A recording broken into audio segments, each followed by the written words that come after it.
Many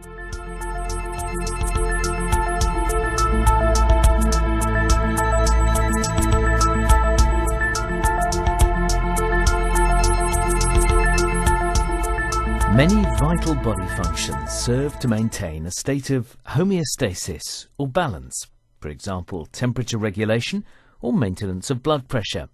The same principle applies at the level of a single cell. Proteins, such as enzymes, are the workhorses inside all cells, and they're fundamental for normal growth and renewal. Cells work hard to maintain a healthy balance of proteins.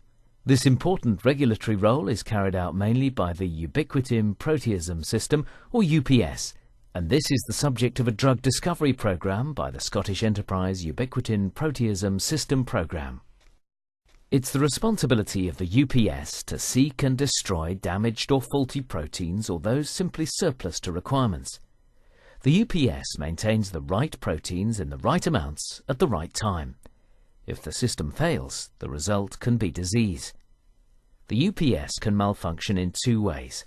It can become overzealous, so that useful proteins are destroyed inappropriately, or it can be restrained in some way, and potentially harmful proteins may build up to toxic levels. An imbalance in the UPS system is thought to occur in common diseases like Alzheimer's, in viral and bacterial infections, in many cancers, and also inflammatory diseases like rheumatoid arthritis. There are thousands of different proteins in any cell at any one time, so the UPS has a tough job to keep them under control. The UPS marks a target destined for destruction by using a ubiquitous small protein found in all cells, aptly named ubiquitin. In essence, proteins tagged with ubiquitin are given a very visible death sentence. There's a lot of ubiquitin present in cells, but it can't attach itself to proteins at random. It is a highly regulated and controlled system to avoid any unwanted protein degradation. First, it must be primed for action by an E1 ubiquitin activating enzyme. This process also requires energy in the form of ATP, or adenosine triphosphate. The activated ubiquitin is then transferred from the E1 onto a second enzyme called an E2 ubiquitin conjugating enzyme. This enzyme acts as an escort for ubiquitin to its next destination, the E3 ligase enzyme. The E3 enzyme acts as a platform on which the target protein substrate and the active E2 ubiquitin complex can meet and interact. The E3 enzyme is extremely fussy about exactly which E2 enzyme and which protein can interact. The correct E2 enzyme loaded with activated ubiquitin can move and position itself correctly on the E3 ready for action. When both protein and ubiquitin are loaded onto the E3 enzyme, they're brought close enough together for the ubiquitin to be transferred to the target protein substrate either directly from the E2 or through a short hop via the E3. This process can be repeated several times to create a polyubiquitin chain on the protein. The creation of this chain is the death knell for the protein. It provides a clear signal to the cell's waste disposal unit, the proteasome, to start work. The proteasome binds and removes the polyubiquitin chain and unfolds the protein.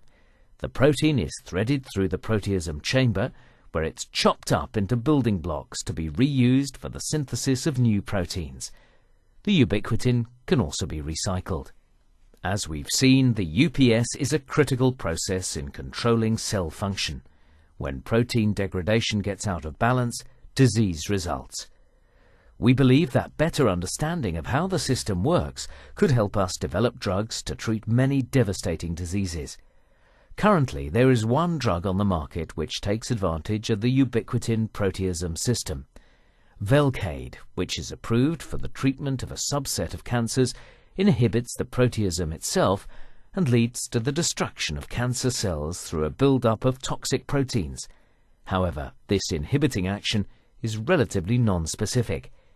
Exactly how the UPS process works is the subject of intensive research. Looking at the E3 enzyme more closely, we can see that it's a complex structure which may have different mechanisms for identifying and capturing different target protein substrates. We know that in humans there are two types of E1 enzyme, approximately 60 types of E2, and between 600 and 800 types of E3. In other words, potentially nearly 90,000 different combinations. The program is concentrating on E3, which uses the F-box connection. The aim is to identify where drugs could be developed either to amplify or block the Ubiquitin Proteasome System so we can arrest diseases caused by the system malfunctioning. What we've shown you is a simple diagrammatic version of how the Ubiquitin Proteasome System is believed to work. In reality, the structures are far more complex. The Scottish Enterprise Programme uses a combination of modern chemistry approaches to develop chemical and peptide libraries enriched for UPS activity. A key goal is to identify lead molecules with activity against several prioritized targets of interest and develop these into novel, drug-like molecules with help from the pharmaceutical industry.